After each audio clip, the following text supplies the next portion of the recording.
Hi everyone, it's Marty Broan from Conservation, Minnesota, sharing a few thoughts about my first visit to Target Field, which was the Twins' second game ever played there. As of last week, Target Field is now officially the greenest baseball stadium in the country, and I poked around a little bit to figure out why we deserved this honor. First of all, there are tons of ways to get to the stadium. The easiest for me was to ride my bike the 2.5 miles from my home into downtown. I rode in on the Cedar Lake Bike Trail, which dumps you a block from the stadium. And once you get there, there are hundreds of bike racks all around the stadium. If you live anywhere in the southern or western metro, this is an extremely convenient way to get to the park.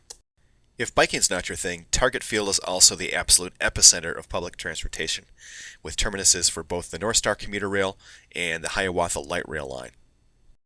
If it's buses that you like, it seems like there are dozens of routes that stop near the stadium and lots of people to help point out where to get them.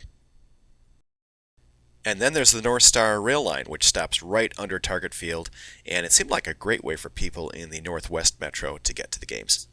And lastly, there's light rail. There's the Hiawatha light rail line, which has extended its service to basically the front door of Target Field, and I saw thousands of people lining up to take it home after the game, with lots of signage to tell you where to go.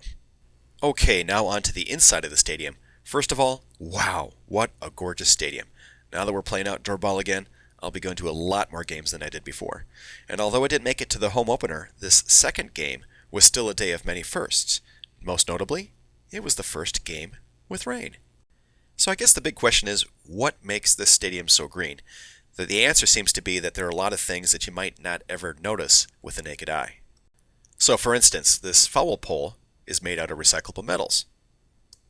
And how about the flagpole? They actually use the old one from the original Met Stadium. Perhaps the most impressive green feature of the stadium is how it processes water. There's a 100,000-gallon cistern under the warning track that collects all the water runoff from the stadium. Then they filter it, they pump it out, and they use it to clean the stadium and water the field. It will save about 1.26 million gallons of water per year.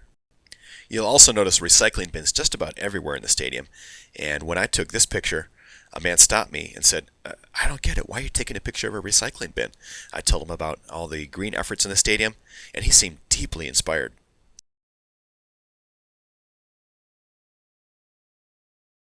If it's local food that you like, there are plenty of options at Target Field. For instance, Minneapolis' own Kramarczuk's makes all their brats and Polish sausages on game day, and they ship them on over about a mile to the field. There's also plenty of food on sticks for people who can't wait for the state fair, too. Walleye, pork chops, you name it. So that's it for me from Target Field. This is Marty Broan from Conservation, Minnesota, and I'm reminding you to share your stories with us at conservationminnesota.org.